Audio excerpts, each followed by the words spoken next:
Hello everyone, मैं doctor Sudeep आज फिर आप लोगों को लेके एक वीडियो आप लोगों के लिए लेके आया हूं जो कोरोना पे है। कोरोना जो इस समय पूरा विश्व को परेशान कर रखा है, सभी लोग इससे परेशान हैं। तो मैं आज आपको बताऊंगा कोरोना क्या है, इसके सिम्टम्स क्या हैं और सिम्टम्स आ जाएं तो उसके लिए क्या इलाज करें, क्या क्या प्रिकॉशन लें। ये चीज़ें मैं आपको बताऊंगा, पूरा ध्यान से देखिएगा। हर एक एक वो पॉइंट मैं बताऊंगा जो हमारे जनरल लाइफ में ज़रूरी है, जानना ज़रूरी है हम लोगों को। तो आइए जानते हैं कोरोना। कोरोना का कोविड-19 नाम दिया है WHO ने कोरोना को, और इसके वायरस को नाम दिया है SARS-CoV-2। इसको ऐसे समझे जैसे कि हमारे यहाँ पहले HIV था, तो HIV जो था वो वायरस का नाम था और एड्स बीमारी का नाम था। उसी तरह से कोविड-19 बीमारी का नाम है और वायरस का नाम है SARS-CoV-2। WHO ने अभी इसको नाम दिया है। अब आते हैं कि जैसे कोई भी वायरल इन्फेक्शन होता है हमारी बॉडी में, तो जो सबसे पहले जो सिम्टम्स नज़र आते हैं, कोल्ड होता है, कफ होता है, हेडेक होता है, बॉडी पेन होता है। ये सारी चीज़ें होंगी हमारी बॉडी में। तो ये चीज़ें हो रही हैं तब तक तो घबराने या किसी भी चीज़ की ज़रूरत नहीं, वायरल इन्फेक्शन है कुछ भी।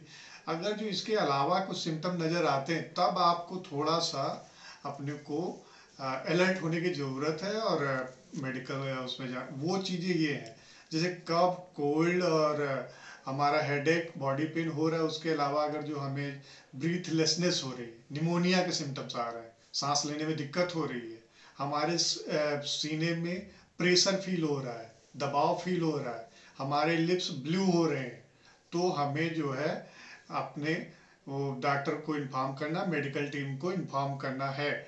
और अगर जो आपकी कोई बाहर से आने की हिस्ट्री है, जैसे बहुत से लोग हमारे इंडिया के लोग चाइना गए थे पढ़ने के लिए, बिजनेस के लिए या घूमने के लिए, ऐसी कोई हिस्ट्री है जहाँ से आप आए हैं जहाँ पे बहुत ज़्यादा कोरोना का वो फैला हुआ है, तो आपको ज़रूरत है कि अपने मेडिकल चेकअप करवाएं।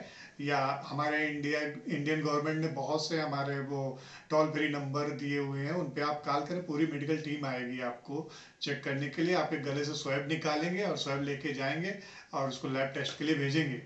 मान लीजिए आपका कोई हिस्ट्री है ऐसी जगह से जहाँ से आपको वहाँ पे कोरोना फैला हुआ है लेकिन आपको सिम्टम्स नहीं आ रहा है, तो वो लोग आएंगे, आपको एक घर में ही आपको एक रूम में आइसोलेट कर दिया जाएगा। मतलब इसलिए किया जाएगा कि आप अपने परिवार से दूर रहें, अपने परिवार के बाकी मेंबर को आप ना फैलाएं। और वो करेंगे आपको 2 वीक के लिए। 2 वीक के लिए क्यों? क्योंकि इसका इंक्यूबेशन पीरियड होता है 1 से लेके 14 दिन। 14 दिन मतलब जिस दिन इन्फेक्शन होगा और डिजीज ये की अपीयर होने का जो इसका टाइम पीरियड है 1 से 14 दिन है। इन्फेक्शन होने से और डिजीज अपीयर होने से इतने दिन तक हमारे बॉडी में ये वायरस पड़ा रहेगा, ऐसे ही पड़ा रहेगा, कोई सिम्टम्स काज नहीं करेगा। मे बी और इन 14 दिनों में कभी भी वो एक्टिव हो सकता है, आपके अंदर सिम्टम्स आ सकते हैं। इसलिए 2 वीक के लिए उसको जो है आपको क्वारंटाइन कर दिया जाता है, आइसोलेट कर दिया जाता है। और अगर जो आपको सिम्टम्स आ रहे हैं तो हॉस्पिटल ले जाएंगे, और हॉस्पिटल ले जाएंगे तो वहाँ भी आपको एक आइसोलेटेड रूम मिलेगा और उसमें सारी सुविधाएं होंगी। उसमें घबराने की, पैनिक होने की बिल्कुल ज़रूरत नहीं है, क्योंकि इसका इन्फेक्शन जो 80 से 85% माइल्ड इन्फेक्शन है और 10 से 15%, 10 to 15% जो है क्रिटिकल हो रहा है, सीवियर हो रहा है इन्फेक्शन। इसलिए जो क्योंकि अगर जो माइल्ड इन्फेक्शन है तो आपको सिम्टोमेटिक वहाँ आइसोलेट कर देंगे हॉस्पिटल में, आपको सिम्टोमेटिक ड्रग देंगे। सिम्टोमेटिक ड्रग मतलब आपको फीवर आ रहा है तो फीवर की दवा देंगे, अगर जो आपको खांसी आ रही है खांसी की दवा देंगे, उल्टी हो रही है उल्टी की दवा देंगे, ये बॉडी पेन हो रहा है पेन की दवा देंगे। सिम्टोमेटिक ट्रीटमेंट करेंगे और आपको 2 वीक तक रखेंगे वहाँ से। 2 वीक के बाद आपको फिर से टेस्ट करवाएंगे, टेस्ट निगेटिव आएगा और आपको घर भेज दिया जाएगा। बिल्कुल पैनिक ना हो। और अगर जो आपका सीवियर इन्फेक्शन है 10 से 15% वाली कैटेगरी में हो, तो आपको में भी आईसीयू में रख सकते हैं और उसमें भी 2 से 3 वीक तक। उसके बाद आपका फिर टेस्ट करवाएंगे और अगर जो आप और आपको घर भेज दिया जाएगा। इसमें ये है कि ये वायरस जो है बहुत कांटेजियस है। कांटेजियस मतलब जल्दी जल्दी फैल रहा है, पूरे विश्व में बहुत तेजी से फैल रहा है। तो एक बात मैं बता दूं आपको, अगर जो वायरस बहुत ज़्यादा कांटेजियस है तो उसकी मोर्टिलिटी रेट उतना ही कम है। जैसे कि इसका मोर्टेलिटी रेट है 2 से 4%। मतलब अगर 100 लोगों को इन्फेक्शन हो रहा है तो केवल 2 आदमी या 2 से 4 व्यक्ति ही जो है उनको वो ऐसा ना हो, वो सर्वाइव ना कर पाए, ऐसे चांसेस है। बाकी किसी को घबराने की जरूरत नहीं है। जैसे मार्च का था, मार्च का जो वो भी कांटेजियस था, लेकिन जो 2003 में हुआ था, लेकिन उसमें क्या था, उसका मोर्टेलिटी रेट ज़्यादा था, उसका 8 से 10% था। मतलब 100 लोगों में 8 से 10, अगर जो इन्फेक्शन हुआ तो 8 से 10% लोगों को ही चांसेज हैं कि वो सर्वाइव ना कर पाए। इसलिए बिल्कुल पैनिक ना हो, अपना हॉस्पिटल को अपना इन्फॉर्म करें, आइसोलेट रहें और फिर हेल्दी लाइफ को अपने बिताएं। और एक बात ध्यान रखने की, इसकी कोई वैक्सीन नहीं है, कोई मेडिसिन नहीं है जिसको क्योर करे। इसलिए हमें क्या करना है, हमें अपनी इम्यूनिटी को एक्टिवेट करना है। इम्यूनिटी मतलब एक्टिवेट, इम्प्रूव करना है। इसके लिए आपको फाइबर लेना है, ग्रीन वेजिटेबल लेना है, और आपको एक्सरसाइज करना है, और आपको हाइड्रेटेड रहना है, ज़्यादा से ज़्यादा पानी पीना है। आपकी इम्यूनिटी, आप जीके के टेबलेट ले सकते हैं, आप विटामिन सी के टेबलेट ले सकते हैं, फ्रूट खाएं, सिट्रस फ्रूट लें। ये चीज़ें लेने से आपकी इम्यूनिटी इम्प्रूव होगी। और इसका जैसे मास्क लगाएं, बाहर जा रहे हैं तो मास्क लगाएं, क्योंकि इसका जो है ये कांटेजियस है, एक आदमी से दूसरे आदमी में ये फैलता है। इसलिए मास्क जो है लगाना जरूरी होता है। सारे मास्क 100% सेफ नहीं है। जैसे N95 है, वो 100% सेफ मास्क है, तो उसको लगाएं। इसमें मेन चीज़ क्या है, सोशल डिस्टेंसिंग बनाएं। 1 से 2 मीटर आदमी से दूरी बना के रहें, अगर जो बाहर जाना है तो।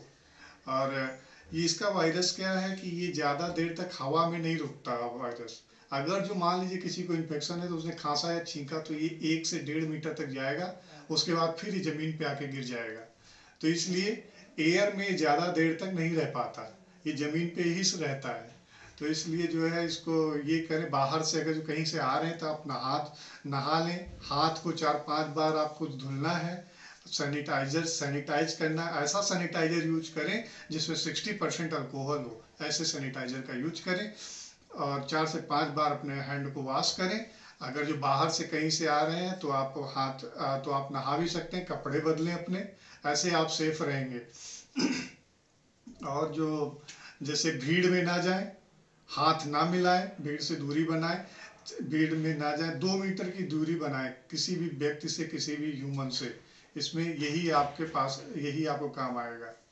और इसके लिए क्या करें, और भी चीज़ें हैं, जैसे कि आपको जब घर में झाड़ू लगाएं तो उसको सूखा झाड़ू ना लगाएं, उसको पोछा लगाएं और उसमें डेटॉल मिला के लगाएं, क्योंकि झाड़ू लगाने पे ये हवा में आएगा और 1 से 1.5 मीटर तक ये हवा में उछलता है ये वायरस, तो ये फिर से किसी को भी इन्फेक्ट कर सकता है। इन सब चीज़ों का ध्यान रखें। और अपनी जो हॉस्पिटल में सारे स्टाफ का सम्मान करें, डॉक्टर का रिस्पेक्ट करें, और इन सब चीज़ों का ध्यान रखें पूरा। इसमें मोर्टेलिटी रेट बहुत ही कम है, 2 से 4% है, इसलिए ज़्यादा घबराए नहीं। इन्फेक्शन होता भी है तो आप पूरे प्रिकॉशन लें और आप सर्वाइव कर जाएंगे। अभी कुछ रिसर्च आए हैं, जैसे अमेरिका में जो है सुनने में आ रहा है, जो लोग फैटी लोग हैं उनको ज़्यादा हो रहा है, ऐसा रिसर्च आया है, अभी सुनने में आ रहा है।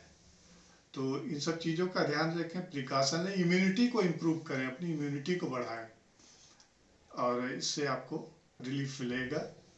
फ्रेंड, कुछ लोगों का ये पूछना है, मतलब जानना चाहते हैं कि नॉनवेज खाना खाएं या ना खाएं, चिकन मटन खाएं कि ना खाएं, या मछली खाएं कि ना खाएं। तो मैं दोस्तों बता देना चाहता हूँ, ऐसा अभी तक कोई रिसर्च नहीं आया है कि चिकन खाने से ये वायरस फैल रहा है, मटन खाने से ये वायरस फैल रहा है, या मछली खाने से ये वायरस फैल रहा है। तो आप जो भी खाएं अच्छे से पका के खाएं। ऐसा कुछ नहीं है कि इसके खाने से इन्फेक्शन फैल रहा है, ऐसा कोई रिसर्च नहीं है। Thank you. लाइक करें, सब्सक्राइब करें और शेयर करें अगर जो मेरा वीडियो अच्छा लगा हो अपने दोस्तों को। Thank you.